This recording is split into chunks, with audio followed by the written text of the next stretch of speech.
You know when you start recording, but then your mic is on mute. That's 100% fun. That's always a good amount of fun. Okay, let's see. What we're gonna talk about? We're gonna talk about video games. That's what we're here to talk about. We're gonna talk about this year. I think 2024 has been an interesting year for gaming. I think that when I take a look at some of like the big titles that we've had this year, I'm thinking things like Tekken 8. I know that there's been, by the way, a lot of fighting games this year that have really made the fighting game community happy. So I'm not going to mention all of them, but I think there was Tekken 8. I think there was Grand Blue Fantasy Relink. Was that a fighting game? I think that might not have been. Anyways, there was also wasn't it Dragon Ball Sparking Zero and everything like that. But there's more beyond that. Dragon's Dogma 2, that was this year. Black Myth Wukong, that was this year. Um, for those who are fans of remakes and remasters, we had Silent Hill 2, we had Last of Us Part 2, and then we also had, I think, Final Fantasy 7 Rebirth, even though that one is actually more of like a reimagining or a sequel than it is a remaster or a remake, but hey, it is what it is. So I think it's been interesting, right? Because I don't think there has been a single game that kind of sucked the air out of kind of like everybody else's space in a way that something like a Red Dead Redemption 2, a GTA 6, and Elden Ring would do. Like I don't think that there's any game that kind of fell prey to another colossal massive title that it had to survive by. So there was no kind of like Horizon situation. I'm looking forward, by the way, to Horizon Part 3 just to see what it's going to go up against. It's actually a miracle that it's not going up against GTA 6 because with the with the timing and the luck of the Horizon series, it's funny. But it's funny because Horizon is still successful, which I think just speaks to its quality. I think Horizon is that one series that people love to hate, and it's really hard to attribute why from a game standing perspective. Because when you look at the game, it's got great voice acting, it's got great action, it's got a great storyline, it's got a great protagonist, despite what people will tell you. Um, this girl has the entire world's fate resting on her shoulders, but people want her to be more sexy and flirty, I guess. No, I think Horizon is a great, fantastic series, one of my favorite, of course. Okay, so let's talk a little bit about the Game of the Year awards, right? At the end of the year, it's time for us to take a look back at some of the games that we've been able to enjoy and rightfully award accolades to those games that most deserve them. Now, listen, the Game Awards, there are many video games awards. There's the Golden Joysticks, there's the BAFTA awards, and it's a good thing because each award kind of brings its own flavor. Some of them are more kind of like developer centric, others are a little bit more kind of like consumer appealing. But of course, the biggest awards of them all is the Video Game Awards by Jeff Keighley. Now, listen, I have a tremendous amount of respect for Jeff Keighley. It's a hard job, to kind of be the spearhead of, the video game awards. And award shows are important, especially for a medium that is in its infancy. Thank you. And what it does is that it legitimizes and it promotes a lot of what gaming has to offer on a very public level, and it's kind of cool because at the end of the year, it's kind of like, I don't know, that bonfire that we all gather around and we all get our marshmallows out and you know we have fun, emotions run high for some people. There's good amount of entertainment. I don't think that he's ever gotten it quite right, but at the same time, it's a very young show. What some of the things that I will defend with the video game awards, for the most part, I understand the advertising, so that's okay. For the most part, I actually appreciate the music performances, almost all of them, especially the video game orchestra. I think it's so cool that before every game of the year, final winner declaration, that there is this orchestral take on some of the main themes of the games, just to hear a different rendition, just to see that they actually took the time to not only create individual pieces for each of the games, but smoothly transition them together. I always think that that is such a cool moment in the lead up to like the final video game of the year reveal. So I really like the video game orchestra. Um, and that's just it's just cool. It's just a unique thing. Um, and of course, I like the fact that there is this celebration because before there were still other awards, but they were just not as big. They were not as momentous and everything like that. So those are the positives of the video game awards. However, in light of the recent decision to include remasters, remakes, and DLCs in every category, including Game of the Year, I can no longer support this show. I will no longer be watching because it matters. It matters the way that things are defined. It matters the way that standards are set. And when you set a precedent where something like uh what is it? Let me put it up on the screen. When you set a precedent, when certain things like Elden Ring Shadow of the Earth Tree can be nominated for Game of the Year, although it is a DLC, I just think that is a very slippery word. That is it's just a bad idea. I haven't seen anyone actually defend or say what the positives will be from this. It's just an atrocious idea. We all know it. We may all have different reasons as to why we don't like it, but pretty much all of those reasons are equally valid. Some of them are better argumented than others, but they're all really good reasons to not like this take. And this has been a hilariously bad move. Hilariously bad move. Um, so here are the Game of the Year nominees for this year. We have Astrobot, and I'm gonna go through and I'm gonna tell you what I think about each of these nominations. Astrobot is a fantastic game. It's my personal game of the year. I don't think it deserves to be there. Um, there's just something about Astrobot where I feel like it's good, it's great, but at the same time, it's really short. And that's a good thing personally for me because I wouldn't want it to overstay its welcome. And I suppose when you say that gameplay is king and the graphics are definitely great and everything like that, I guess it adds up to being a Game of the Year nominee.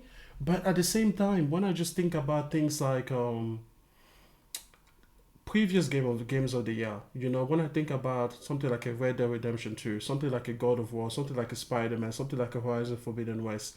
When I think about other Game of the Year nominees, I just don't think it stands up to it because it doesn't have a story. You know, at the end of the day, I feel like the Game of the Year category is almost sacrosanct. Like this is like the best of the best that we had to offer. And when there's one huge portion that is just not there, um, I just I just don't think it clears the bar, for Game of the Year. Like I feel like it could be nominated for every other category, but it just can't be in the Game of the Year conversation. And this is from the game that I love, but it's just like not every game that you love is gonna be Game of the Year worthy. Like Game of the Year, I don't know. I guess I'm alone in this one, but there's just something about this one. I'm just like I'm not angry that it is there, but I personally wouldn't have put it there. Like that's basically what I mean. Like I'm not upset by it, but I do question it. I look at it sideways, like, really, Astro Ball for Game of the Year? Because I guess if I think about it, the things that I will gauge games as will be the graphics, the gameplay, the technical accuracy, so that includes like performance or just like the underpinning, the technological underpinning of the games, and that can cover everything from like how many loading screens there are, how seamless the word is, how quickly do you load in and back, how quickly can you fast travel. It could underpin things like what are the game systems in the game, like in certain games there might be things like snow deformation or things like that. Just the technological aspects that usually are dictated by the game's engine. So there's that. I would think about the actual performance of the actors. So this could be motion capture. This could be the obviously the voice talent that they bring forward to the game. So that will kind of go into the whole cinematography of the game. Um, and I thought there was another one that I thought about before.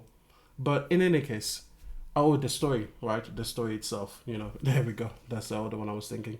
And Astrobot does really, really great on three of these things. It's got the gameplay, it's got the graphics, and it's got the technical underpinnings of the game, but it doesn't have voice acting or voice talent really, and it doesn't have a story. Like it has a narrative. I guess you're trying to rebuild a PlayStation 5, but no story, no voice acting.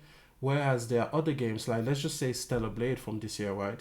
That have a story, that have voice acting, and it's like, yeah, for me, it's like if you don't have even one of those, listen.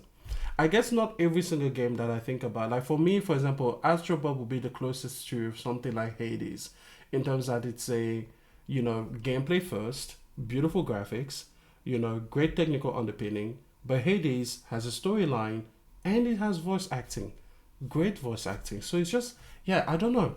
Astro Bot, I just think it shouldn't be there, despite my love for it. Because I think as an industry, we have to actually go ahead and select the best and put it forward. So just for my notes over here, I'm just going to write it there. So I said first, it has, well, not first graphics, but graphics is just kind of the thing I said first. So graphics, this is not in any particular order, by the way. Gameplay, I want to say technical accuracy. And the reason I say accuracy is because that includes technical performance. You take a look at a game like Cyberpunk 2077, which the underlying technology of the game was actually pretty solid even at launch, but the technical performance of the game wasn't. So it's kind of trying to cover both worlds there. Over here, I wanted to say actor talent or cinematography. I'm going to call it cinematography talent.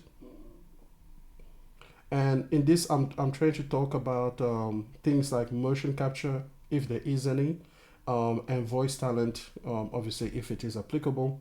Maybe that one is the category that might be the most easy to drop, because a lot of games, for example, from Nintendo, don't really have a lot of motion capture, don't really use a lot of voice talent. So I guess you could say that that's not as important. And then the story. So I will say that a game to me has to have all five of these at a pretty high level. Let's say an 8 out of 10 level. At the very least, you clear the bar to be nominated the Game of the Year. So let's go. Now, Balatro is an indie game. And so I think I've even heard it was made by one person. I haven't played it. I guess you could say that since it's an indie game, it could, kind of be forgiven for not having every single one of these things. And obviously, if it commits to a particular art style, it is what it is.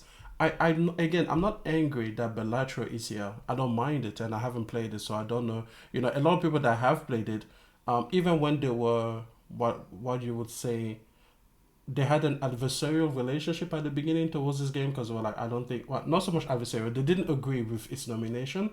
It turns out that after they've played it, they're like, yeah, I get it now, and it deserves to be there. So I'm going to trust their word for it. But again, at the same time, when I take a look at my list of 5 things over here, I'm thinking to myself, does it have all of these things? And it could, because I haven't played the game. It could even have things like voice acting and everything like that. But again, it was like created by a single developer. So if we just use text, everybody understands. So Balatro, I'm neutral to it. I would say this. I think Balatro deserves to be here more than Astrobot, like if you ask me, from what I have heard. Black Myth Wukong. Black Myth Wukong here is one that, when I take a look at the Metacritic score, and the only reason I take a look at the Metacritic score for this one is that the same people that vote for Metacritic are the same people that are voting for this panel. So when you take a look at the Metacritic score, and I think it's in the low 80s, let me just kind of take a look at it. I think it's in the low 80s. Black Myth. Yeah, so it's at 81 over there on PC, and I guess it's just a PC-centric game. We're going to take that anyway. Yeah. So when I take a look at the Metacritic score, and it's 81 on PC, it seems strange to me then it is again voted for Game of the Year. And you know what? I'm going to put on my conspiracy theory hat on. I'm just going to directly do that. And the reason I think that this is here is because for whatever reason the Chinese market embraced it, and the Video Game Awards wants viewership from the Chinese viewers. Because when you think about it, it was a cultural phenomenon in China, and those people are rightfully going to want to see their game, up for the highest possible award. And it's won multiple other nominations, of course. But today we're just going to talk about the Video Game Awards. So I think this is just my I'm feeling cynicism towards this one. This peak, I think it was literally just to boost the viewership in China. That's all I'm thinking. Like that's the only thing that makes sense to me, and I could be 100% wrong. I have no evidence to bring forward to you, but when you take a look at the reports that I've seen about this game, how its technical performance wasn't there, how the fact that for the most part it is purely a boss rush game, with minimal emphasis on things like story elements or the voice acting was okay but not superb. I think it's just there so that they can cash in on the fact that it was beloved in China, and those people, those Chinese viewers, are going to tune in, and that could be a viewership of I don't know, another 40 million people, because if 20 million of them have played this game as was reported, I think, and even if only 10 of those million were in China itself, the word of mouth will spread and people will be like, okay, let me go and check out how he did. And obviously, it will be a big sales boost again. So that's really all I'm thinking about that one. So again, I'm not mad at it. But you see, I'm not excited. There's almost no game here that I think deserves to actually be here for like legitimate reasons. I'm just like, meh. And I haven't felt this way before in terms of the Game Awards. I always felt like there were contentious choices. Like people were like, "Oh no, why wasn't this game there?" But it's like the games that were there were deserving of it. Like like there might have been one title where you look at it and you kind of sideways, like, really, Deathloop nominated for the Video Game Awards, really. But aside from that, it's like everything else. You're like, yeah, I can see it. Okay, then the big problem child. Elden Ring Shadow of the Earth Tree. Now, listen, if you've been around this conversation, you know all of the arguments. It's DLC, you need the base game, you need to get quite far in the base game. Elden Ring, honestly, let's face it, Elden Ring got a treatment that was completely different than every other game. And that is, Elden Ring is a poorly designed game from a quest standing perspective, keeping track of your quests, your basically knowing where you're supposed to go, knowing what you can do, how to achieve it, and which order to do it in, was something where it was just completely thrown out the window. And for some reason, in some kind of demented, deranged way, this was praised as, oh, it's not hand-holdy. But then the exact same people that praise it as not holding your hand then turn subsequently to a guide in order to give the direction, because it turns out that you actually do want not your hand held, but you want for some kind of like, yeah, I know what I'm supposed to do. I know my direction. I know where I'm going. Simply popping you on a map and giving you no way to really track your progress, to really plot your way through the world, it turns out that there's not very good game design. So now, if a person was to today buy Elden Ring, the base game, and buy Elden Ring Shadow of the Earth Tree, and decide to not use any guide whatsoever, tell me, how confident do you feel that after, let's say, 150 hours, they would even know how to start this game? Again, without looking at any indication, any clue whatsoever about where to go or who to defeat, nothing. Except for whatever the game provides, right? How confident would you be that that player will find their way into this DLC and be able to complete it within any kind of reasonable time frame? I would say the percentage of confidence that you have is pretty low. So it's not even just the fact that it is a DLC to a game. It's not just the fact that it's not a standalone expansion, like you can pick it from a main menu, like do you start here or do you start there? It's the fact that it's a DLC to a game that is already convoluted, that should not have been praised for that lack of direction. I think that the thing with Elden Ring is, again, the same thing I see with Black Myth Wukong. Elden Ring came, took the world by storm, and then it forced these gaming journalists to pretend that its flaws were actually advantages and desirable in other games. You know, the funny thing about Elden Ring is that it came pretty much side by side with Horizon, and Horizon is a very directed game. You might say that Horizon is too directed because there's always an icon pointing you. You know, you can turn it off in the settings, by the way, in case you don't want it, which is what I did. But by default, it really does like point you to, hey, this is your North Star. This is where you're going. This is how you move further in the story or in the quest that you're currently progressing. Sometimes, I would say, when I had the icon on for like the first 3 hours, I found it to be incredibly immersion breaking. Because if you brought me into a new environment, right? I always just knew that, okay, there's the door. It felt like those, remember those PS3 games where when you come into an environment, they will start from the door that you needed to get through, and then they'll kind of pan the camera around through the level, and then be like, hey, now you know where you're supposed to go. Also, with the pan around, we showed you kind of the way you're supposed to get there, right? Um, it kind of felt like that. And I always find those things to be immersion breaking. So I turned it off in the settings, you know, so that I could actually, you know, have to look around, have to listen to the dialogue, have to explore. Because for me, that is a better, more immersive way of indicating to the player where they're supposed to go. I know that a lot of people make fun of like the thoughts that all of these characters have in the way that they talk to themselves. And funnily enough, Horizon itself like plays on that in quite a few quests. There are people that remark on the way that Aloy speaks to herself, which is obviously communicating information to you, the player.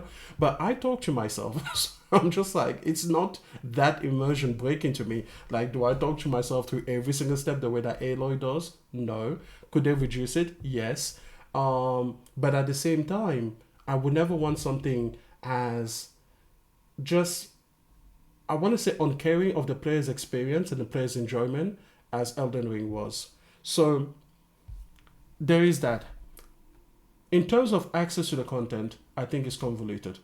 In terms of the praise that Elden Ring and Shadow of the Erdtree get for quote unquote not holding your hand or player freedom, as they like to put it, I think that is completely disingenuous. And I think that if more games, like let's say that this became the trend, you know how sometimes we have these phases that go through gaming where everybody tries to copy the same mechanic or the same philosophy on game design. You know, this could be things like the yellow paint, or this could be things like the red barrels that blow up, things like that. You know, they just become part of like game design 101. If Elden's Ring lack of care for direction, for narrative, for basically player agency when it comes to actually giving them the tools to navigate away through the world and know what they are doing, became industry wide, people would complain ad nauseum, because that kind of leeway that they have given to this particular lack of design will not be extended past many other titles, and people will find it to be annoying and challenging, and they would hate having to turn on their iPad or put their phone in their lap so that they can look up a guide while actively playing, so that they can actually know how to play the game, where to go, and how to enjoy most of the content. So I find it lacking there also. Also, again, it's DLC, remasters, and remakes, and it has now ushered in this new era. And listen, when remakes and remasters were first getting kind of like brought to the scene this generation, people used to say that the Game Awards cannot create a new category for remakes, remasters, and DLCs because there's not enough of them that come out every single year. Well, as you can see, that is no longer true. If it was true before, which is questionable, but if it was true before, it definitely isn't true now. In an era where a lot of video game developers are trying to basically shore up their finances for many reasons, we are going to keep seeing remasters, remakes, and DLCs and expansion content like that. We definitely are, as well as sequels, of course.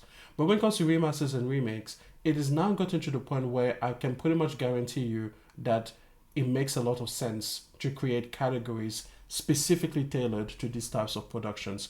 I think you should call it something like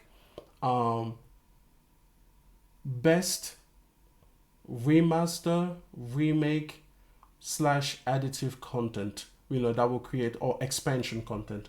That will be it. I want it to be like best redux slash additive content or something like that, just because a redux is basically come back and play this game again, come back and revisit it, come back and enjoy it as a remaster or a remake, something like that. That would be kind of smaller. I would call it the redux. And then something like expansion or additive content for things like DLCs and expanding titles that are not part of a live service games, basically for single player games. And however they decide to pronunciate to that particular idea, I think that they should lump all of those three, DLC, remasters, remakes in one category, and then let that ride out. And if you can even call it like best redux of the year or something like that. Like, it really can just say that, and I think then people will be a lot happier with it. Okay, Final Fantasy VII Rebirth is a one title from this actual list so far that I look at. Actually, it's the only title of the year that I look at and have no problem with. And it's not because it's a PlayStation exclusive. It's simply because it's a game that, as far as I'm concerned, has enough of the 5 categories. It has the graphics. It has the gameplay. It doesn't really have great technical performance, which I think Square Enix really needs to fix, okay? But it has the cinematography talent, in terms of having the motion capture, or at least the animation. And then it obviously has great voice talent as well. And it has a great story, right? A story that is, venerated for decades now. People love it. So it's the only one here that I actually think clears the bar on 4 of the 5 categories that I've put forward. I don't like the fact that Square Enix has for some reason kind of lowered their standard when it comes to the technical performance. But I guess the PlayStation 5 Pro has helped. When this will eventually get to PC, which it may already be, I don't really know. I don't keep up with the whole PC releases, but I don't think it is yet. But when it gets to PC, if it hasn't yet, obviously it would then be able to also take advantage of the brute force of some of the higher end rigs. So this is the only one that I think, okay, you deserve to be here. And then finally, I mean, if Elden Ring Shadow of the Erdtree is a problem child, then Metaphor is just the shame of the industry. Okay, listen. Metaphor ReFantasio doesn't deserve to be Game of the Year. It doesn't deserve to be anywhere near the conversation. When it comes to graphics, it is the worst, most abhorrent game that has come out in probably the last 10 years. I mean, it's horrendous. It's bad for an early PS3 game. That's how bad it is. So I guess you would say that that's it. Like, the art style, by the way, is great. The art style is fantastic. But it's such a lazy production when you take a look at it. I have so many problems with this game. First of all, we can talk about the fact that this game has terrible graphic and technical performance. It's horrible. Horrible. It doesn't even have anti-aliasing. Like, it's like taking a look back in, like, I don't know, 2006. Like, it's awful. And I'm so tired of people making excuses and saying that, oh no, it's not that. No, it is that bad. It is that bad. And yes, it matters because it looks bad. Like, I'm sorry, Uncharted 2 looks better than this game. What are you talking about? We're not going to pretend. I would say even Persona 5 from a technical perspective now. I haven't played Persona 5 in ages. But if Persona 5 I think if Persona 5 doesn't look better than this game, it doesn't look much worse. And Persona 5 is a PS3 game. Then you take a look at the gameplay and people want to praise the gameplay. And I'm like, why? The gameplay in this game is so shit that the developers gave you an auto button. Because they know you don't want to play all of these battles yourself all of the time. They know it. They know that what you want to do in true JRPG fashion is you want to go to an area, you want to train, you want to over level yourself, okay? So you want to kind of like suffer and do the grind so that you're over level. So by the time you go to the next area, 90% of your battles can just be in auto mode. Really, in this game, it's to a setup where if you are lucky, about half of your battle can just be on auto mode and you don't have to worry about it. And when it comes to a game design perspective, again, as part of gameplay, I have huge issues with this game. You have something like a corridor or a palace or whatever, wherever you might be, a level where you might be. And there will be something like 17 enemies between you and your destination. And if you were to get there and fight every single one of those enemies along the way, it would just be such a tedious chore. That's why they gave you the auto button, by the way. But then also, they gave you the option to just run past these enemies. And for me, that's lazy because, man, you're clear. It's the same thing that they did in Persona 5. Now, again, Persona 5 is a PS3 game. You know, it's like I would want for a game that came out nearly a decade later to have substantial improvements in its game design, in its gameplay, in its graphical performance, in its cinematography talent. You barely get any voice acting. Most of the time you're browsing through text as if you're playing on a fucking Switch. What is this, a Nintendo game? Like, what are we talking about here? How is this a game of the year? They couldn't even hire like and when I say voice acting isn't present in the game to the degree that it should be, I mean that even for big moments, like one of those, you know, those big, kind of like your what is it? Your what do we even call them? The characters that are with you on the ship, you know, your companions. There we go. Your companions have side quests in this game, right? And a lot of these side quests, even at the climatic moments where you're finally getting to the end of the quest line, you're still reading through text. And then also, people talk about the art style, and then there are basically two types of cutscenes in this game, quote unquote. There is one that is a very animated, that is pure drop dead gorgeous. These are the good ones, okay? Listen, I'll be surprised if there's something like 20 of these in the entire game. Then they have cutscene moments, basically, where you are in game, so you've got the in-game graphics. And by the way, the drop between the in-game graphics compared to the anime style graphics is huge. And there is no reason that we couldn't have had the entire game be the whole animated style. I just played Ni no Kuni Wrath of the White Witch, and while that game again has a drop in like the visual quality and performance and technical performance and the aesthetic between the quote unquote animated version of the game and the in-game version of the character modes that you're playing, it is far closer. In Metaphor, it's like you're looking at two different games. You have this beautiful, animated, wonderful looking game, right? During these cutscenes. And then you have a colossal downfall to the actual in-game models. And it just reminds me of the PS3 era.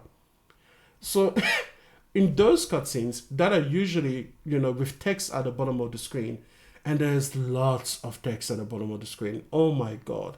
Anyways, you're just left to basically read through these moments and then imagine. And then what they do in order to kind of bridge the gap is that they have the character say like one word. They'd be like, totally.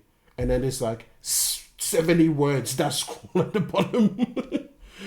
And then there'll be something like, how could he? And then 50 words just appear at the bottom. So for you to actually read what the character is supposed to do. So they kind of have like a voice cue to kind of give the emotion behind the line delivery. But really, you're reading the text again. And it's just like, bro, this isn't Game of the Year worthy. I would say this. Metaphor ReFantazio is worse than every other release. I would take Shadow of the I would take Shadow of the Erdtree being here before I said Metaphor being here. You guys know I'm not a fan of Starfield. Starfield deserves to be on the Game of the Year list way more than Metaphor deserves to be there. It's not even close. It's not even close. This has been the worst nomination that I've personally seen from the Game of the Year awards. And again, I'm not sure if Persona 5 was a Game of the Year contender, but again, back then it's like, yeah, sure, you're in the PS3 days, or maybe you're in the PS4 days and the PS3 remaster, whatever it is. But the point is, you're an old game remastered once. But this one here is a game that, technology-wise, gameplay systems-wise, cinematography-wise, all of those, it sits besides Persona 5 at best to being actually slightly below Persona 5 at the worst. I just really don't like this game. And I think that the again, I feel like gamers are not honest about what they want, because certain games have to go above and beyond, you know, to deliver. Whereas, like, why isn't Call of Duty here? Call of Duty, apparently, this campaign is mind blowing. It definitely has the graphics to back it up. It has the cinematography talent. Like, why isn't it on this list? There are so many more games that deserve to be here before this game deserves to be here. I'm gonna rattle off some titles. I'm not saying that all of these deserve to be Game of the Year contenders, but I can tell you that all of them deserve it more than Metaphor. You take a look at games like Stellar Blade. You take a look at games like Dave the Diver. You take a look at games like Call of Duty Black Ops 6. You take a look at what's other games? Oh, the fighting games. They all deserve to be here way more than this game deserves to be there. Metaphor ReFantazio is a game that I think is worth playing, but it's not worth these accolades that people are giving it. It's definitely not worth the Metacritic score. Like, it is a 70s games at best, because when the technical performance and technical accuracy of the game is this bad, when the gameplay systems are so awful that the developer knows, so they give you an auto button, and then they give you the ability to run past most enemies so that you don't even have to deal with actually playing the game. Like, it's not good. It's not good. How many other games give you an auto button so you can just skip the gameplay? Like, it's ridiculous. People talk about games like what is it? A lot of PlayStation games, they say that, oh, you have quick time events, which of course is a minimal part of whatever battle you're doing. And they are usually only used for things that you couldn't possibly do yourself, right? But anyways, they complain about quick time events. This is a game where it literally plays itself for you. What are you doing? What are we doing here?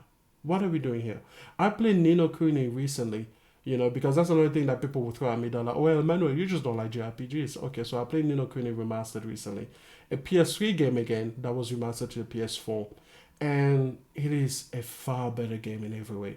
And you know what it doesn't have? It doesn't have an auto button. Because even though it can get tedious and repetitious too, when it comes to the fact that, again, you have a corridor, like I was at the final level.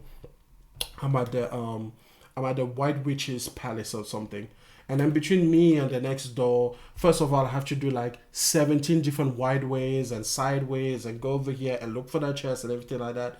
Super tedious as fuck. But then also in each corridor, there's like 7 enemies. So it's like, okay, I can either, okay, just like in that game, I can either fight every single one of them because usually they chase you.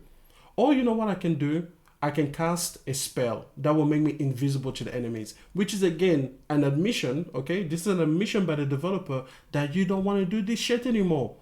Why do they have enemies in the game and overabundance of them if they don't know that that is too tedious for you to enjoy? So you know what they do instead? They then give you a way in the game to not participate in the content. I think that's an admission of guilt. Like, for me, I'm like, it's an admission of guilt. Like, imagine if you were watching a Netflix show, right? Or maybe a movie, and it's a 4-hour movie, right? Just a huge, colossal monster of a movie. Or even like a 3-hour movie like Avatar.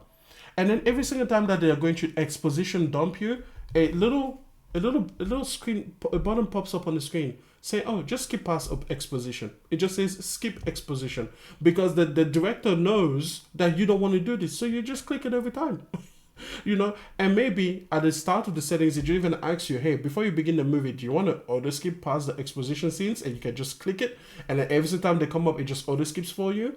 Wouldn't that be an admission that really he should have cut it better? He should have done something better to actually make it enjoyable to receive the exposition as well, so you wouldn't want to just fast forward past it.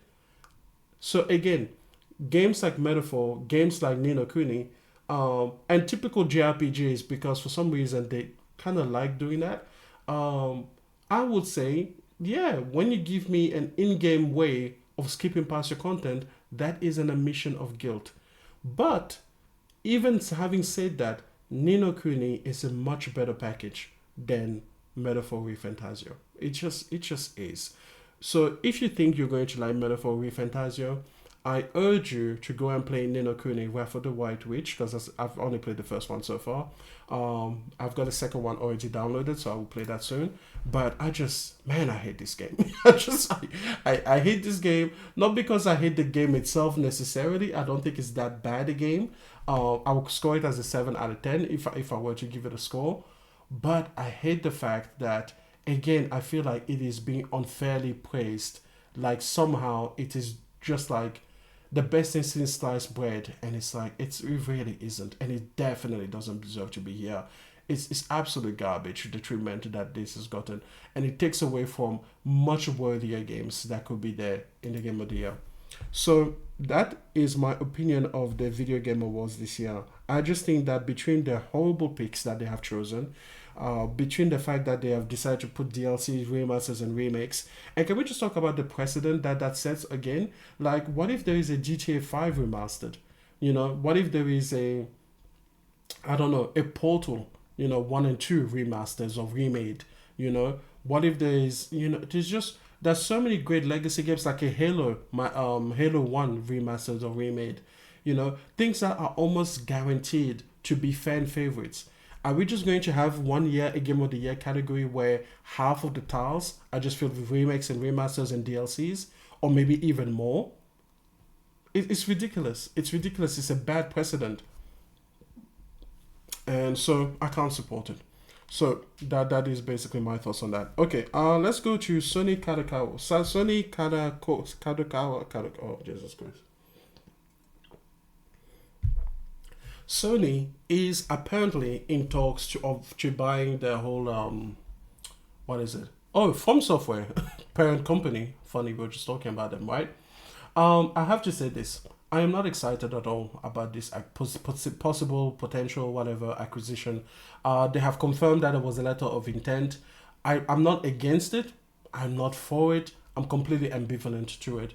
And there's a few reasons for that. Number one, my favorite acquisitions, if there are going to be some, are acquisitions where you take a small team that is facing financial difficulty or things like publishing headway. They just don't know how to publish well. Like, let's imagine that I started a game studio.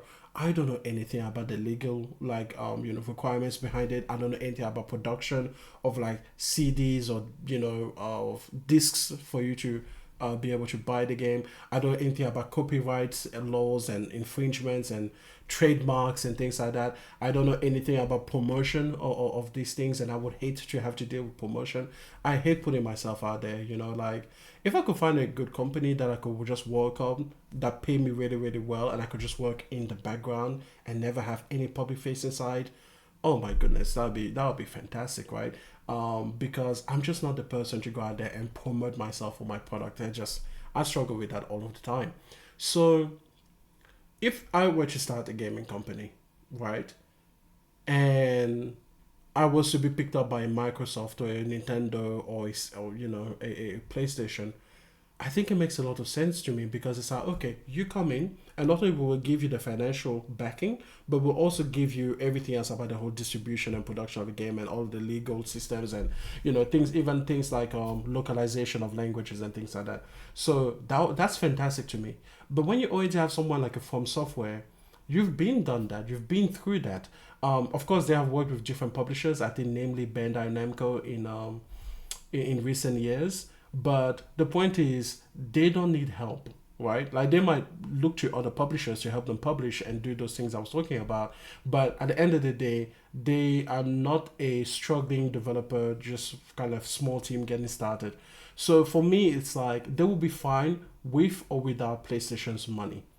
And they will also be fine with or without PlayStation's publishing, because again, they publish with PlayStation, they publish without PlayStation, and both of those avenues have worked well for them. So they don't need PlayStation's money, and that money could be going to a team instead, like Stellar Blade. Someone that is going to be again looking to shift up, and kind of take the game to the next level. So I'm not excited for those reasons. I'm not against it, just because I don't think also that this will be the biggest, kind of industry shifting, acquired, acquisition or whatever. Like it's not an Activision, it's not an EA, it's not an Ubisoft. Those things I would oppose, because now you're talking about entire publishers, entire conglomerates, and big shark company being eaten by mega shark company is kind of bad for every other fish in the sea. So no, and I think it's bad for consumers. This one here is neutral to me. Again, I'm not excited for it, but I don't oppose it, say if it were to happen. A lot of people also talk about the fact that Kadokawa has a lot of the anime properties, but I truly don't care. So it is what it is. Let the regulators have their say on that. Yeah, but if it is to happen, these games have to be exclusive, okay? Because here it is. At the end of the day, you and I, PlayStation gamers, we are not only putting up the bill for all of PlayStation, we are also doing it for most of Sony Corporation. Like most of the money and the revenue comes from PlayStation. So if you make an acquisition and that acquisition has a direct relationship with gaming, I expect it to fall under the purview of Sony PlayStation. And if it does fall under the purview of Sony PlayStation, I expect it to serve the PlayStation fan base. I expected that your next titles are going to be optimized well for my PlayStation hardware, because that's what I've supported. Like imagine that I don't know, the VAG group, the Volkswagen Automotive Group, I think that's what it's called, makes a purchase of, let's say, a company that has really, really good, I guess, automotive driving software. Okay, I expect to see that technology into the cars as soon as possible, because otherwise, why? And if that company, let's say, was a third party vendor, and it worked for many other companies with many geometries of cars, with many power requirements, and they try to, like, I guess, tune their system to work best in Mercedes, to work best in Jaguar, Land Rover, to work best in Toyotas, to work best in all of these kind of different automotive manufacturers. But now it is bought by the Volkswagen Group. Then yeah, you're going to make your design for Audi, you're going to make them for Lamborghini, you're going to make them for Volkswagen and every other brand that falls beneath the Volkswagen Group, and fuck everyone else. Straight up, why are you optimizing for Mini or some other crap? Because now that you are part of this group, you're a subsidiary of this company, your technology, your effort, your optimizations are going to work on these platforms that we support, and that I, as a customer, I am support of. I don't want to hear that, oh, I can't get, self-driving this year, or I can't get auto lane centering because you were busy fucking around making it for some Chinese manufacturer, like you're making it for BYD or something. No. Same thing with the potential acquisition of From Software. Why should I have a game that is limited by the performance of the Xbox Series S if you are now falling under the purview of Sony PlayStation? Why should I have to care about the optimization of a hard drive because you are still trying to cater to PC builders and rigs and all of these things that may not have the SSD of a PlayStation 5? No. When you are bought by Sony, and I don't care which part of Sony, and you are a gaming, kind of a focused element company within the broader acquisition portfolio, then you are now falling under PlayStation. You are now working for PlayStation. And if you eventually need to release to PC, so be it, but not day and date, definitely not as far as, single player is concerned. And you are going to make the single player production with only two platforms in mind: PlayStation 5, PlayStation 5 Pro. Eventually, you're going to add two more platforms: PlayStation 6, PlayStation 6 Pro. That's it. That's where the lander stops. That's your only priority. Okay? And that is how I feel about that. So again, I'm not that excited for this acquisition. If it falls through, good. Like, I don't care. If they get them, good. But only so long as they make it exclusive to PlayStation. Again, eventually down the road, just like every other PlayStation title, they can get to PC.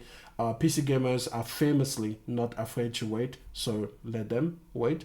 And then finally, we shouldn't have a Bungie situation again. Now, listen, as far as the Bungie acquisition goes, $3.6 billion or something like that, for one studio. This studio was instrumental in making Naughty Dog realize the tremendous amount of work that they were going to have in terms of launching live service games and maintaining it, and they were instrumental in getting them to understand that they could not do both live service and single player titles at the same time. I mean it when I say this. For that realization alone, the Bungie purchase was worth it. All $3.6 billion of it. Just to save Naughty Dog by themselves, even if Bungie did nothing else, that would be worth it to me. So, it is what it is.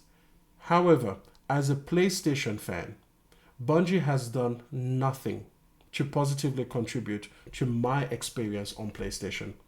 I tried Destiny 2 recently, actually, and I know that Destiny 2 is a PlayStation 4 game, but it has the graphics of a late cycle PS3 games, or an early cycle PS4 game, I guess. But that's Destiny 2, not Destiny 1. So again, it's like whatever, right? I played through it. I understood some of the gunplay and everything, and I was like, yeah, I can kind of see now. Listen, I'm not the live service guy anyway. I'm done with. I never thought I was gonna fall in love with Destiny 2, but I was just like, you know what? Let me try it out. Like nowadays it has a free to play component, so I was like, let me just fuck around and find out. So Destiny 2 is basically in I think it is overdue for replacement. It's overdue for Destiny 3, upgrade the engine, upgrade the map, reset the story so that people like me can come in without feeling like we are 17 years behind where we should be. Things like that, sure. Even if it's live service, okay, cool. But that's one thing, and that hasn't happened. Then Marathon is coming next. And again, Bungie has committed to making everything third party on day one, which means that Marathon has to run on an Xbox Series S. Again, as a PlayStation 5 owner, how does your, I guess, developer having to cater to a potato like the Series S, how does that help you? How does that validate your choice? That means that whatever they could have done is not going to be done because it has to ultimately run on the Series S. And Microsoft has a parity clause. You can't release on the Series X alone, right? So that means that the floor for this generation, for Marathon, is going to be the Series S. And that's only if there isn't an even lower floor to cater to PC builds, because most PCs are like laptops or something that are designed for, like, I don't know, people playing this on fucking Chromebooks, and you have to think about how it's going to run on that, calculator hardware. It's awful. It's awful. How is this helping the PlayStation Nation thrive? Now, of course, you could say that, okay, we're going to try to maximize what we can do on the PlayStation 5, but that's still going to be from the basis of this has to run on the Series S. At the end of the day, it's like you start with a potato, and you can make this a loaded potato, as they call it in Australia. You can add cheese, you can add bacon pieces, you can roast it, you can do everything like that. By the end of the day, you are serving a potato. You can make it the nicest, best potato that you can possibly try to make it, but it's a potato. That's what it is. That's what Marathon is going to be. It's going to be a potato, okay? While this is going to be constrained by a potato. So, again, as a PlayStation fan, how am I supposed to be in support of that? I have a much more powerful floor. The PlayStation 5 base console is a much higher floor than a Series S, but we have to lower ourselves to the basement, because if you had any cool idea about, let's just say a random thing. Let's say that you wanted to have seamless worlds with almost an infinite viewing distance. You can't do that on the Series S. Not with that heavy compromises that will make you just shy away from the idea, because at that point you're just putting out a bad product. So that means that now you have to compartmentalize the world. Now, again, on the PlayStation 5, you can make those little compartments of that world as beautiful looking as you want, but it's no longer the whole seamless vista that you had envisioned in the first place, all because of the Series S. That's stupid. You know, like I understand why Sony did the deal that they did, but that doesn't mean that as a PlayStation customer that you have to be happy with that decision. You can understand it. You don't even have to hate it, but you do have to understand also the limits and the compromises of it. So I don't want to see that happen ever again with any other acquisition. Like I don't care what acquisition. I don't care if they fall under Sony Music. I don't care if they fall under Sony Bravia. I don't care if they fall under, I don't know, Sony fucking, I don't know what did they have, like health and insurance department. If it is a Sony entity of any kind, the PlayStation has to be its minimum base. That's what I think. Okay. Then what we're going to talk about now that we've decided that this thing needs to be exclusive. Okay. What does that have? I did the video game awards. I did the whole Sony acquisition. Oh, I want to talk a little bit about the whole live service games. Right.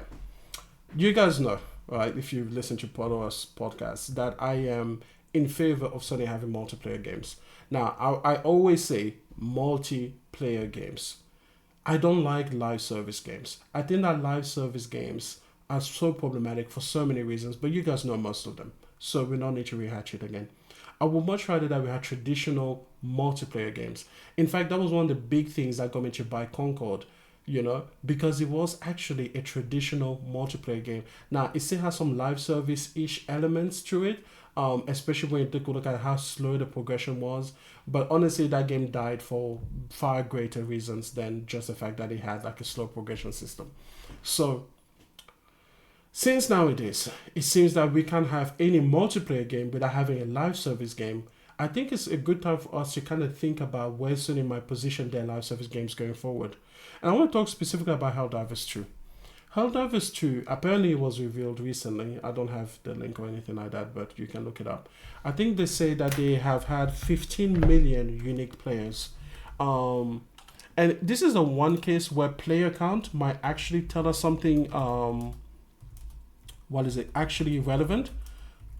Because if, so there it is. I'll put it up on screen actually. So here we go. So as you can see there, it says that Helldivers 2 surpasses 15 million players. Now, the reason I say that players, okay, is actually kind of relevant is that this is a paid title. So it's not that it has sold 15 million copies, because there's still people that use things like game sharing. You know, there's still people that are going to like pass the game from one person to another. Like I buy the game, I play it, and then after a while I give it to my brother and then he plays it. You know, we are two players but we are off one copy. So it's not copies sold, which would be a lot better of a metric, but I don't imagine that it's something like a lot of people that are not playing this game, or that are sharing accounts, or somehow getting the game for free, or getting multiple players out of one particular copy of the game. So I guess you could say that it has probably something like 12 million copies sold, but 15 million players. So that's interesting, right? But here's the thing.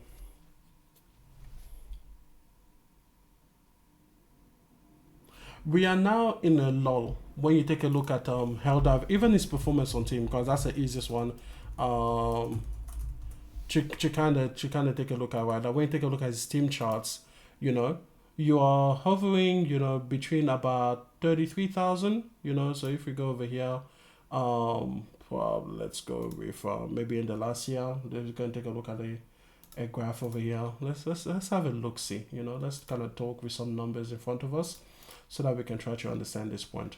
So when it first launched in like February, of course, it quickly rises to a lot of players, right? Just fantastic amount of players, you know, kind of throughout the week. And it kind of hovers around the 400,000 number, right?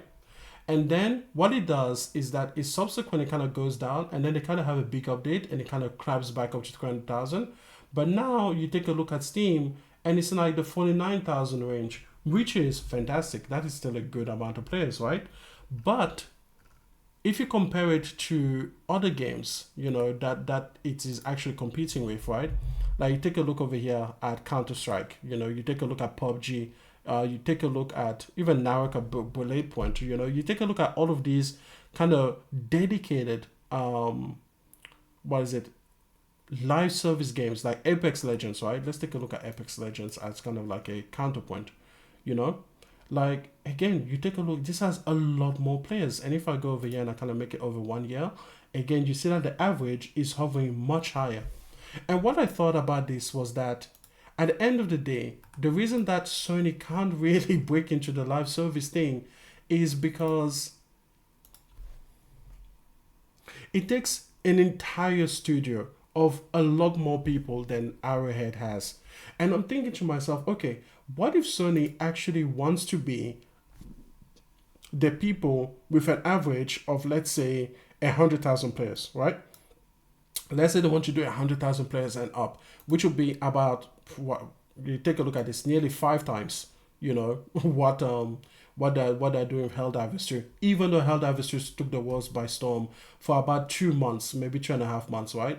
So you take a look over here, and they don't start dropping until 100,000 players until about May, and it was released in February. So that's a good timeline. But imagine that they wanted to hover at 100,000 at the base the entire time.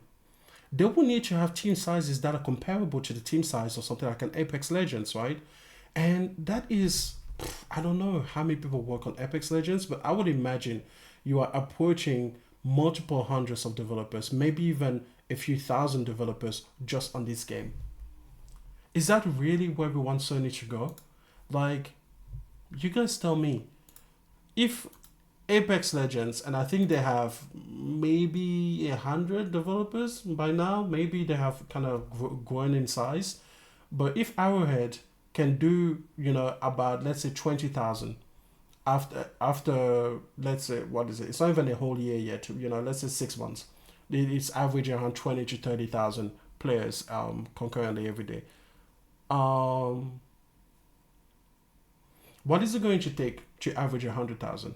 What is it going to take to average 200,000? Because you have to create so much content so quickly. And they did for a while, right? Because when they came, you can clearly tell that they were taken by surprise by how popular they were. Obviously, that makes a lot of sense. But then you can clearly tell that they had a roadmap that they compressed in order to kind of keep the hype going and the momentum going. So then that's what they did. They front-loaded the content calendar. And then they are now, in this period now, they are in a lull. Because it takes like probably 6 to 7 months just to concept an idea and eventually bring it out in a playable state that you can push out into the live update. So if you want to take those 7 months, or you know what, probably closer to 9 months, a pregnant pause, a person might say. If you want to take that pregnant pause and cut out a few trimesters and pretty much release it within 3 months, you probably need 4 to 5 times the team size, and you need a whole studio and studio leadership that is dedicated to just having all of these live service people and live service mechanics and everything else in charge. So I think that Sony needs to give up on live service, and they just need to create traditional multiplayer games. I think that they need to just take the wins with the losses. Even if you have a really fire traditional multiplayer game that is the talk of the town for a month or two, and then you accept that might go into the low tens of thousands, but then basically let that kind of like, whenever you can drop the next thing after 9 months, you drop the next update that is really, really big and brings people back and everything. I think they need to go away from live service, because if they are to pursue live service, they are going to need to constantly have hundreds of developers working on this thing. And then are going to end up in Bungie situations where when Bungie hits, it hits really, really hard. But then if an update that they've been working on for like the past 6 months with hundreds of developers doesn't hit, like I think Lightfall, people didn't like Lightfall from Bungie. Like, what are you going to do then? It's too big a risk, because it's not just that getting a live service game off the ground is difficult. It's that maintaining the live service game and feeding the beast is way more difficult than it was launching it in the first place. So at the end of the day, I'm just thinking to myself, like, Sony needs to pivot away from live service. Oh, my camera turned off. Isn't that fantastic? Okay, well, I guess we'll just be looking at the screen now. I'll see if I can fix that. But clearly, it decided that you guys had enough of my face. So it is what it is. Yeah, let me take off the whole camera on the side. Okay, so that is pretty much the sentiment that I have now. I think that Sony needs to let go of live service. I think they need to create traditional multiplayer games. And I think this will actually work in their favor because they will pretty much be the only ones doing so. There are very few traditional multiplayer games nowadays that are actually big and popular. And if they could carve out that niche, especially like what I said before, where they also incorporate a lot of co-op games into their play. Like think about how many couch co-op games are there nowadays? How many online co-op games are there? How many PlayStation titles are already perfect for couch co-op and online co-op setups? Things like Returnal. Returnal has online co-op, but it doesn't have online co-op in the Tower of Sisyphus, which is its arcade mode, which is the mode where it will be most enjoyable to have online co-op gameplay. And it will just be perfect, and they should absolutely do it. So I think they need to go in a multiplayer direction. Multiplayer first and live service second. Because if you're going to spin up a live service game, you better be able to rapidly scale the studio in case of a hit. Like let's say they come up with another game that has the same kind of impact or even better than Helldivers 2. Basically within the first 2 weeks, you need to bring in hundreds of people on board. Like as soon as you know it's a hit, you've got to start feeding that beast prematurely and early. You've got to start staffing up. And I just can't imagine that that would be an easy thing to do. Like let's say that you are the head of this studio. Let's say we call you I don't know, Shutter Click Games, right? And you come up with a title, let's call it Ellenwood. Okay, your title is Ellenwood, and Ellenwood is a really great game, and everybody loves it. And as soon as you pop off, you are having 200,000 players on Steam. Okay, so during the first 2 weeks, you as a manager of Shutter Click, you have to you have to start like obviously addressing the player concerns and the feedback and implementing changes to the games and rebalancing and everything like that. But at the same time, Sony's knocking at your door and be like, hey, this is our next major hit. And we've learned that lesson from Helldivers. We know that you guys are currently, let's say, a 80 person studio. Well, we're gonna move your offices, first of all, and we're gonna give you 200 more staff.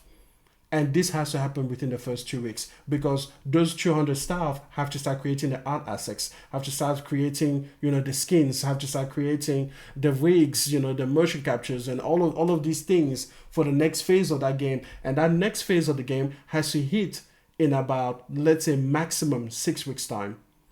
So you have to bring everyone in, you have to incorporate them, tell them where the direction is and all of these things, juggle the live service game that's already out there, but then also deal with the back ends, staffing and everything like that. I imagine that would be such a pain. So, but that's what has to happen. You take a look at games like GTA Online, and they pretty much, they consumed all of Rockstar's other plans. There's a reason that it took 10 years to get GTA 6, and that's because most of Rockstar is all about GTA Online. When you take a look at games like FIFA Ultimate Team, and it pretty much has consumed the development for the base game. That's why it just added to the whole kind of response to, oh, this game is the same as last year's game, just with reused assets, because most of the team is just making the live service component work. And I just don't think that it would be a healthy kind of dynamic, and it wouldn't be worthy of the brand that PlayStation has cultivated, where you just over and over again see this kind of like this mad rush to hit gold and to sustain that gold with the live service component. So this is me kind of like saying, listen, I don't think this is ever going to work, because if it didn't work with Helldivers 2, then it clearly doesn't work that way. And I don't think it will work that way with anyone, because again, it's just like, what are we doing here? What are we going to do? So anyways, those are just some quick thoughts on that one. Okay, so then what do I want to talk about? Let's talk about a little bit about the PlayStation 5 Pro and PSSR. Now, the PlayStation 5 Pro has come out. It has done what it has done. You know what? Let me just find the blog. You know, maybe just have something else kind of going over here. You know, just to kind of change things up. Okay. So over here we're going to definitely talk about that one. But yeah, let's just kind of have this page here. Let's just put it there. Okay, moving forward. So the PlayStation 5 Pro has come and it's done what it does, and it has been a tremendous success, I believe. And I was one of the first to say, by the way, yeah, actually, I was one of the first to say and stand by the fact that PlayStation 5 Pro was going to have it was going to have 8K capable games. And recently, GT7 just enabled its 8K mode, which runs at 60 frames per second, which is legendary. But what I just want to get people to understand is this upgrade is far more of a bigger deal than the PlayStation 4 Pro upgrade was. And I want to use this moment to caution people once again against looking at specifications on a spec sheet and thinking, oh, that is how I will be able to scale up or down the impact that this thing will have. Specifications are a horrible indicator of real world performance. The PlayStation 5 Pro is a far bigger leap than the PlayStation 4 Pro ever was to its base console.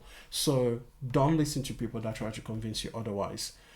It has come out and it has done its great things. As part of that though, PSSR has come with the console and it has faced some adversity when it comes to certain games and certain settings and certain back-end environments and everything like that. I think that's understandable, right? I think it's understandable that it has actually, for certain games, it's worked really, really well. For other games, it might face some difficulty because it's basically version 1. Now, listen, this is exactly what I talked about the other day when I was saying that now that the product is out there, it's really in your court to wait and until it makes sense for you to actually get this. And what I meant by that is simply this. Now that the console exists, it's only going to get better from here. You know, the PSSR technology is going to improve. The developers' understanding of that technology is going to ameliorate. The console might have a chance to be cheaper by the time that you decide to actually pay for it. Things like even the disk drive. To this day, the disk drive is not available in Australia, in where I would normally find it, not at retail anyway. You know, so they've clearly run out of stock because people were stockpiling it, some people were scalping it. It is what it is, but it will come back. So there is nothing for you to worry about if you have to take your time to acquire the PlayStation 5 Pro.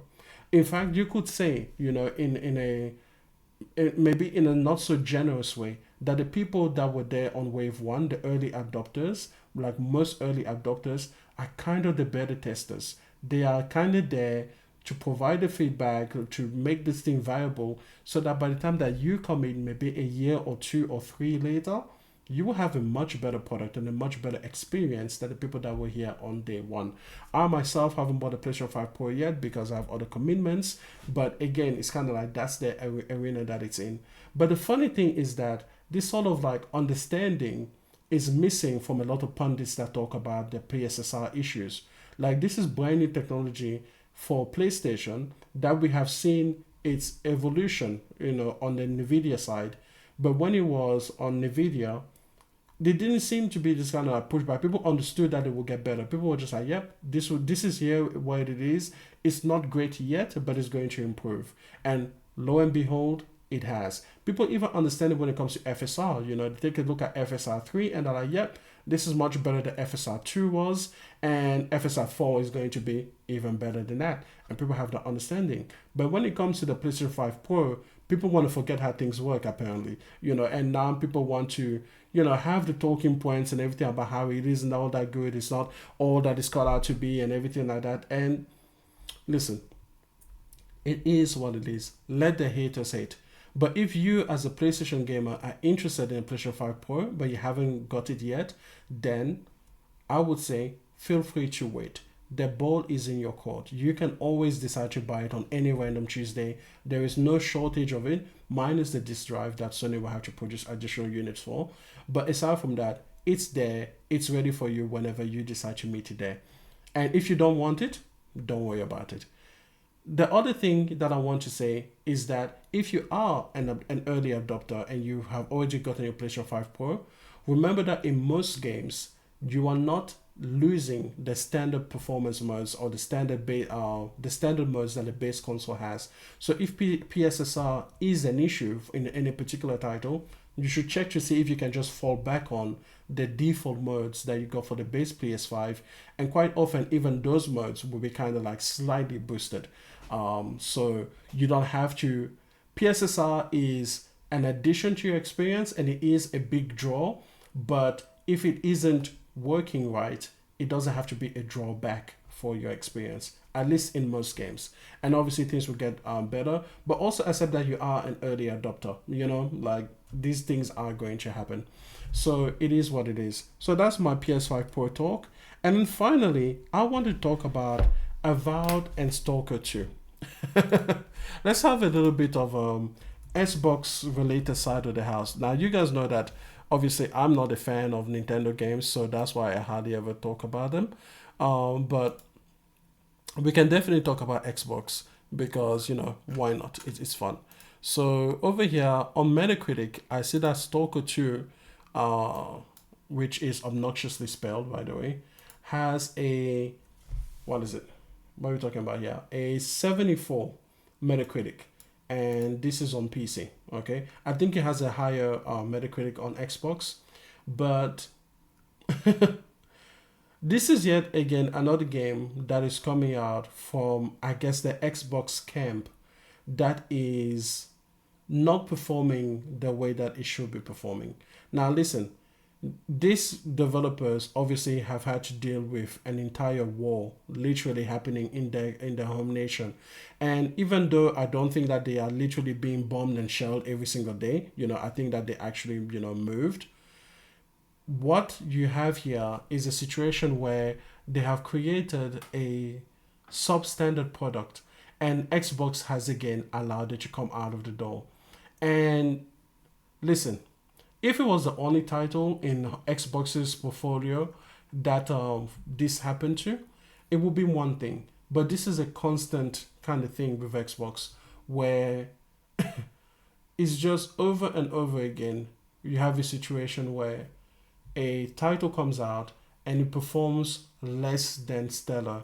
And then people try to come in and tell you that, oh no, you shouldn't expect so much from the developers.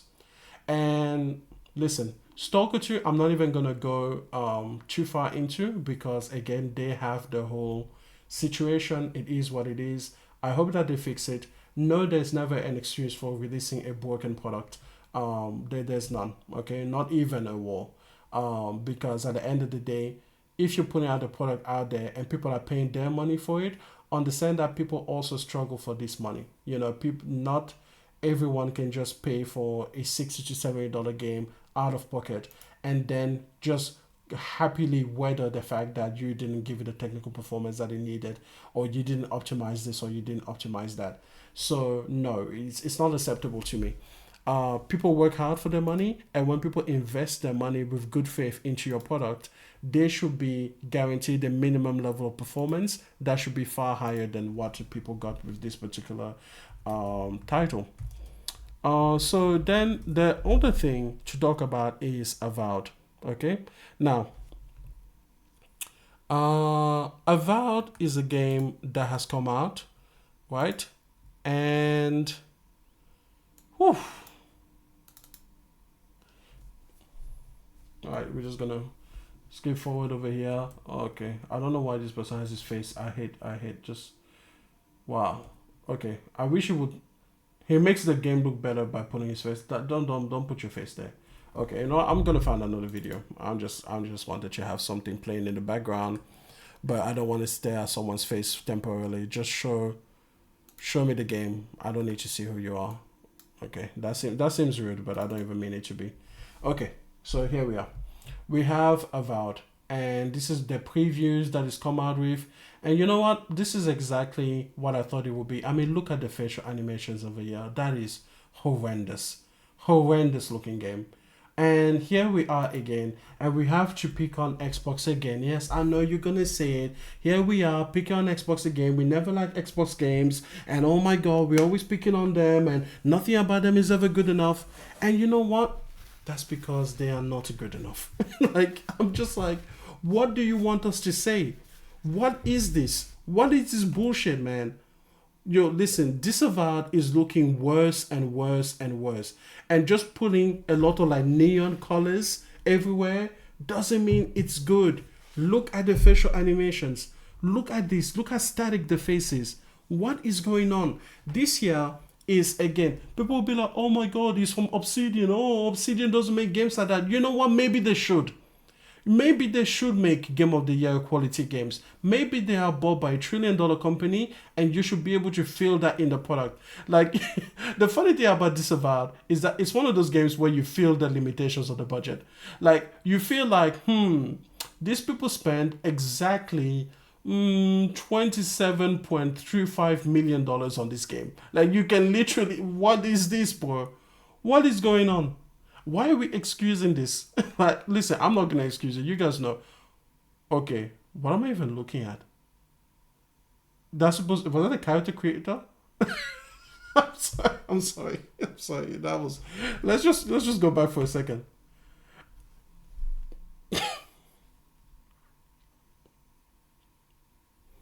You know what? Player freedom, right? Like. Oh man. Oh man, this is great. This is fantastic. I guess it's the character creator, so good. It's really really good that this is a thing that you can do in this game. I'm so glad that they give us the freedom, quote unquote, to create this monstrosity. But this could be a character in the game. I don't know. I'm not really paying attention. I haven't watched the video before, but this is just an image that exists and it can be created in the game. So that already tells you so much that you would need to know. So that's good. That's so fantastic.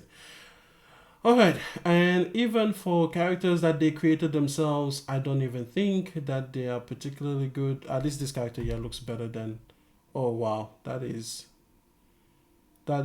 they really just showed that again. That is so distracting. You guys saw that, right? That was. Woo. Anyways, yeah, Avowed is not looking great. I'm going to keep calling it Disavowed because this is so far below what we should have gotten. And I am sure with that pop-in that it's going to be great. Yep, we're just having pop-in. That's fantastic. On a game that really looks like it could have been released last gen without any issues. And that is so distracting, the pop-in on his shirt. Did you guys see that? Just the pop-in on his shirt over here. I'm going to go frame by frame so that we can just kind of see it because it's jarring when it happens. There we go. So just that kind of pop-in all of the time. That's good. I'm so glad that it's there, you know. But yeah, you know, it's great. It's fine. It's good. It's not distracting at all. So yeah, anyways, Avowed. You know, the funny thing about the Xbox side is what I was saying. The funny thing about it is that whenever you are unhappy with a particular game, you know what they do? They just want to move you on to the next game. That you're just like, hey, you know what? This game over here isn't what it should be. They're like, well, you know what? If you don't like Stalker 2, there's Avowed coming. Then you're like, okay, but then Avowed doesn't look good. Well, there's Indiana coming. Well, okay, but that doesn't look good. Well, there's Fable coming. Okay, but then we don't know anything about that. Well, there's going to be Perfect Dark. It's like, okay, but then I was just talking about Avowed. Can we just go and talk about this game, what it does right or wrong? No. It's just like, no, I'm going to play it on Game Pass, and if I don't like it, there's this next game coming. When can we have honest conversation about the game that's in front of us? What was that? What was that? Jesus Christ. You know... Oh man, this game is bad. This game is bad. Oh my god. You know, and the whole first person, oh my, you know, I don't even know what to say anymore. it is what it is. People are gonna defend this because it's a game, but it's a game box, it's a Xbox game, and then we on the PlayStation side are going to tell them like no, it should be better, and then they're going to tell us that all we care about is graphics and not gameplay, and all we want are cutscenes. And what was that water? Jesus Christ! What? No, no, no, no, no, no, no! Don't pan the camera away quickly like we don't see this shit. What the fuck is this? What is that? Nah, hold on, son. What the fuck is that? Hold on, no, not order. Go to 1080p. Actually, hold on. Let's go. Let's just kind of catch it live. Let's do it live. What is that? How is that water? I'm sorry. I'm sorry. What is that animation for the water there? Falling off the water wheel. What is that? I like the way the what is it okay, in my conspiracy theory, the player sees how bad everything is and he's like, oh, let's quickly pan away from that because it looks horrible. Okay, you know what? That's if it was me and I was doing this preview, I would go closer to that water and I would be like, what the fuck is this? But hey, you know what? I guess I guess I'm just, I just care about details. So yeah, anyways, they're going to tell us that, we just want games to look a certain way and we don't care about the whoa. What is this? What is that? How is that water? It looks like I'm gonna say it looks like a river of cum. That's just what it looks like. It just looks like sperm from a dragon. What is that? Is that milkshake? Is that supposed to be water? Nah, take a look at this. You telling me that doesn't look like a whole bunch of semen he just walked into? Nah, man. That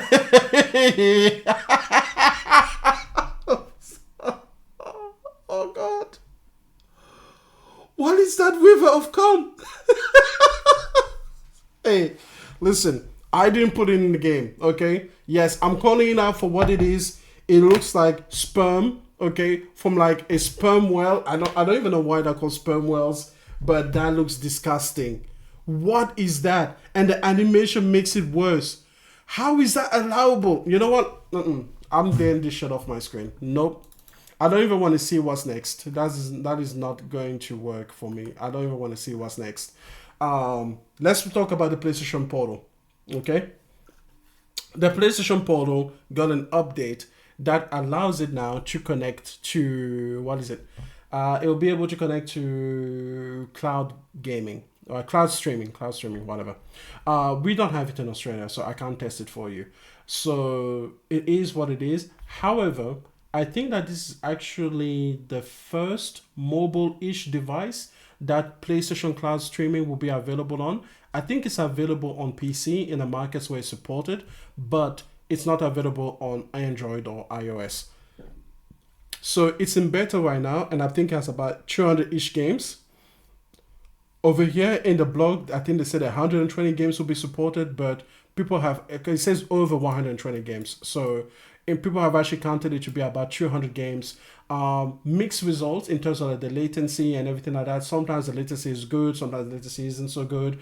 Still playable for the most part, it is what it is. But it now gives you the ability to play PlayStation 5 games without a PlayStation altogether.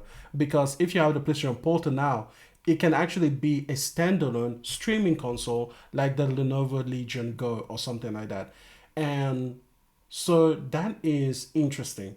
Obviously, it is good. As a Portal owner myself, even though this will not be in my market, I imagine that eventually PlayStation Cloud Streaming will come to Australia, so that will be good when it arrives. But it does give more functionality to the whole thing. Now, let's imagine that it did come. I was thinking to myself, like, would this be something that I would personally use? Would I use it over remote play for my own PlayStation 5? And I'm sure there are pros and cons about it. Like, I imagine that when it first comes, even when it gets out of beta, I imagine that it will only support games maybe within the PlayStation catalog itself. Maybe, I don't know. I don't know how they're going to roll it out, but I don't imagine that the library will be as extensive as the full library that you have access to if you were to actually remote play off your own console. So that might be a point of separation. But I think it is also good that if, for example, you had a power outage at your home when you were traveling and you didn't have someone to go and reset your PlayStation for you, now you will have a backup method to be able to access your PlayStation 5 games. And the cloud saves, by the way, synchronize across everything. So whether you are cloud streaming on your PlayStation, whether you're locally playing games on your PlayStation, whether you're remote playing from your PlayStation, or you are cloud streaming to your portal directly, all of those saves should synchronize perfectly as one seamless ecosystem. So I imagine a moment where you may have a power outage that knocks your PlayStation offline, and because you will have to have a hard button kind of reset, you wouldn't be able to do it if you're traveling away from home. So now you could access it through cloud streaming, and then that will be the thing that you do. I imagine also other instances where you may prefer cloud streaming directly from a PlayStation Cloud network rather than your PlayStation 5, because maybe your Wi-Fi isn't so great, maybe you're having a Wi-Fi outage at home, blah blah blah, or blah blah blah. Or maybe the servers are closer to you with the cloud streaming network. So it just adds value. That's basically what I'm saying. There's no drawback to this. But now it does allow the possibility for a person to buy this as a standalone device.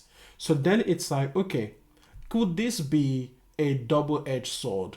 Could it reduce the amount of people that feel they need to buy a PlayStation 5 console and only go with the portal plus cloud streaming, especially when it becomes a fully featured, a fully released feed, like when it has its 1.0 moment and beyond? Will people just go and say, okay, I'm not going to buy a PS5 console, I'm just going to buy the portal? And I think that's interesting. Maybe they are doing this for Japan, right? Because when you take a look at places like that, that far and away prefer the mobile gaming setup. Um, Maybe that's exactly who they're targeting. They'll be like, hey, you know what? You don't want a console, even in your house, right? Not even necessarily on the go, but even in your house, you don't want a console. So here's a portal, and you can cloud stream on it. And I think that's going to be such an interesting avenue to see if in certain markets people actually take this route where they prefer to have a portal plus PlayStation Plus Premium rather than having a PS5 as well in the house. I wonder if it might be a gateway drug to those people as well. Like maybe it works in reverse. Traditionally, so far, you've had to had a PS5 and then maybe you bite onto the whole portal. But maybe for places like Japan and other markets like India that prefer mobile devices so much more, maybe we'll actually do the opposite, where a person will start on a portal, okay, and then eventually be like, maybe I actually want the PS5.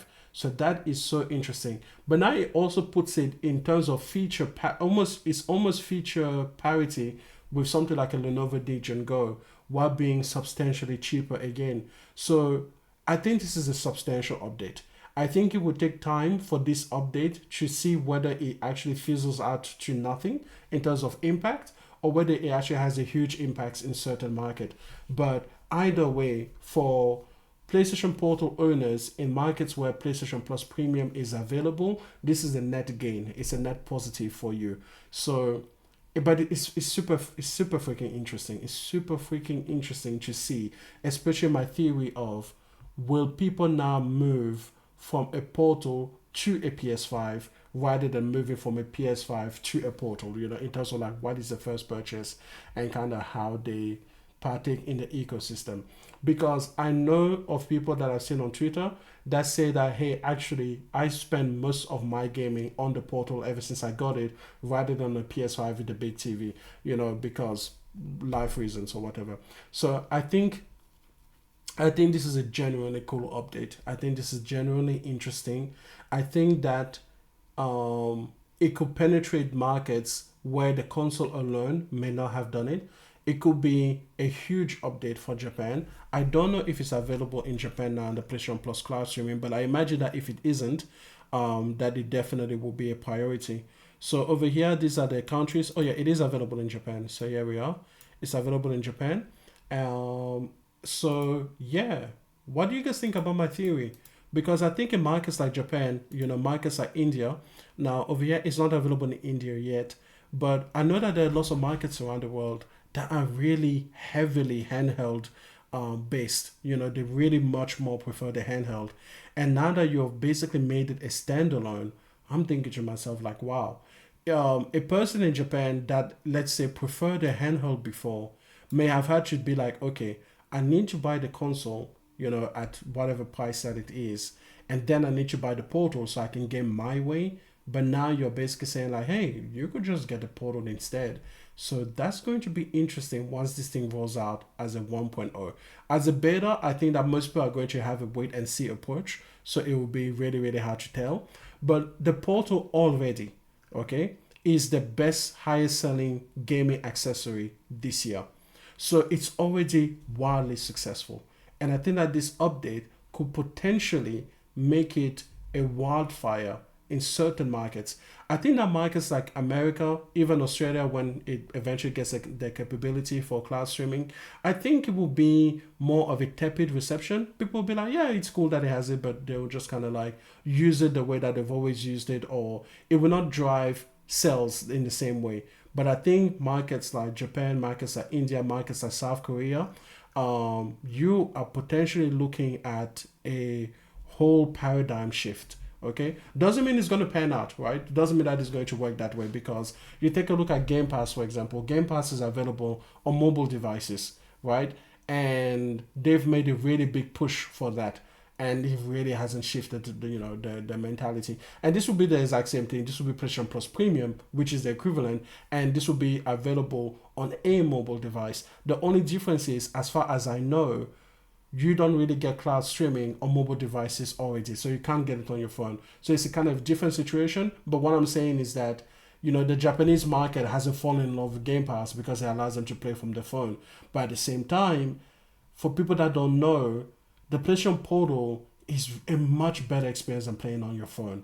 So maybe if Xbox does come out with a handheld and does tie it to Game Pass and does tie it to Xbox Cloud, then maybe it will have the same potential in those markets as well. So could you even see this as a preemptive move by Sony to be like, hey, we need to get our solution, our handheld cloud streaming solution out there first before Xbox finally gets all of those ducks in a row and creates their own handheld?